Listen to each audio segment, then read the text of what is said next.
Hey guys, hope you're all doing pretty good. My name is Joey. I'm a junior in NAVS, and I'm here to talk to you guys about Romans 7. I think the first time I read through this passage, I finished and was like, wow, that was like really cool. I have no idea what any of it meant. So I had to kind of sit through and soak it in a little bit more and sort of read into it. And I feel like it's a really cool passage. There's a lot of probably ways you could really interpret this, or a lot of things you could gain from this rather. I think the main takeaway that I kind of had being that it's Paul commenting on relationships between the law and sin and the law and God, and how all of these things sort of interact. Kind of jumping into it, I think the main, first thing is that we should lay out the law is from God.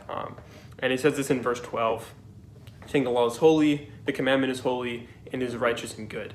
Meaning that when we're talking about law in this, it is things that God has essentially decreed is a strong word, but decreed good in, sort of a lot of times a good example you can use is the old Mosaic law, or just laws that we are told to follow today.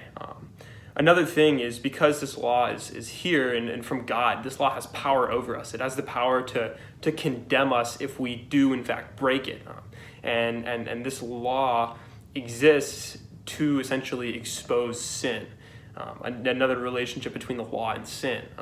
It's kind of saying think about how could you have sin if there is no law to sin against?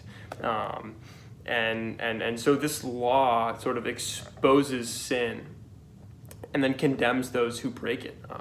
So another relationship that I really hadn't considered before when reading through this was how sin uses the law to rule over us. So we've already gone over how the law is good and from God, right? But sin kind of takes the law and uses it in a depraved way.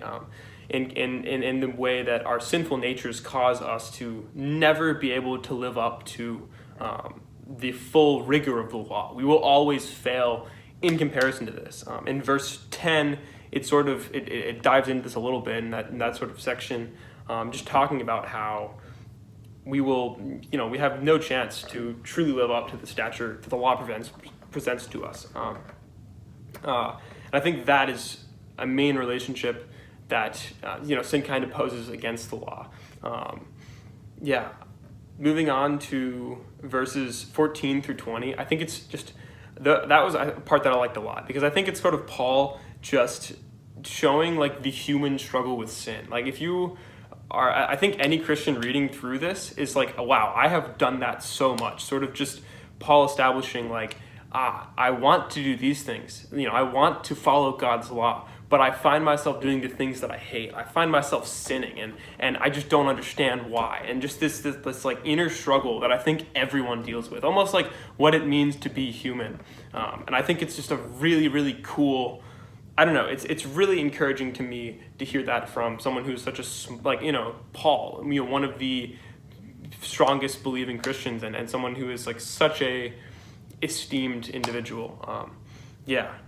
And then finally we have this last passage where we do see that there's deliverance from this condemnation, how we are ultimately condemned to death underneath the law. There's no chance of us being able to do this on ourselves, but we are delivered from that in Jesus Christ, who died from our sin and lifts this burden of the law off our shoulders.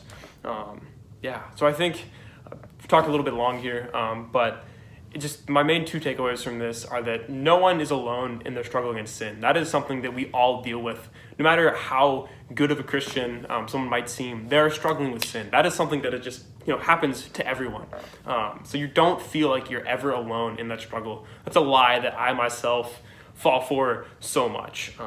And then ultimately, Jesus Christ, he delivers us from sin, and in him, sin is defeated, and the law of sin gives way to ultimately the law of God, and it's just it's good we have that.